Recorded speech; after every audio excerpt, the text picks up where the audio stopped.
So yan na mga idol ang ating tinanim na kangkong. So magtanim tayo ng buto ng kangkong para kahit pa paano mayroon tayong magugulay. Ayan, isang nakahilirang mga plastic bottle. So after 10 days, so ito yung ginawa natin na plastic bottle. Binutasan natin, hinatin natin yan sa gitna, tapos meron tayong nilagay na tubig sa ilalim.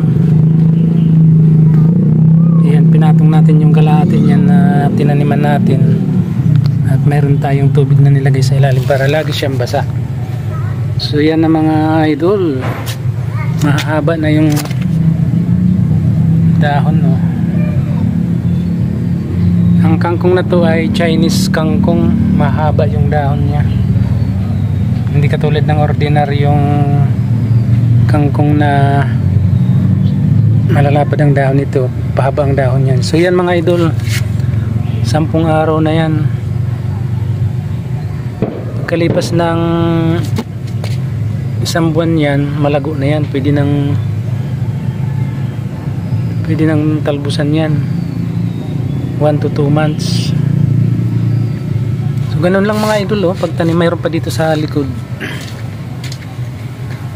Ito yung mga kasama nito mga idol. Ito, ayan, mga kangkong yan. Ito yung bottle na ginawa natin, hinati natin, tapos nilagay natin dyan sa, pinatong lang natin yung kalahati. At dito sa ilalim may butas siya para pag umulan, aapaw lang siya dito, hindi siya malulunod. Pero nakasayad yung ulo ng may takip, yung may takip na yun, nakasayad sa tubig lagi yan para laging basa siya yung lupa, kasi yan ang gusto ng kangkong, laging basa yung lupa or laging basa para hindi siya matuyo. Ayan mga idol, malago na, oh. Mga bagong sibol yan mga idol. 10 araw na ang nakalipas.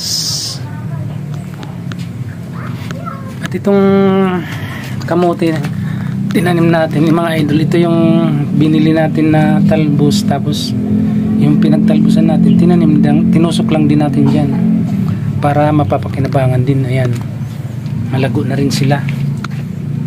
Ayan, kahit pa paano meron tayong magugulay.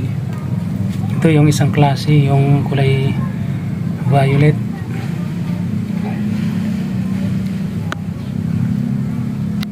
Di, kahit pa paano may magugulay tayo mga idol. Samantalang ang isang ganito, isang tali ng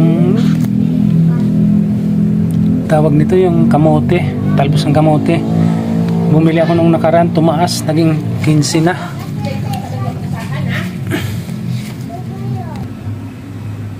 So yan mga idol, ang update ng ating kangkong na tinanim. 10 araw mga idol, mahaba na siya. Pagdating yan mga idol, 1 to 2 months, pwede na nating talbusan dahil malago na yan sila. Sana may natutunan kayo mga idol. Kahit sa plastic bottle lang, may itanim nyo ang mga gulay. Thank you so much mga idol. Bye bye.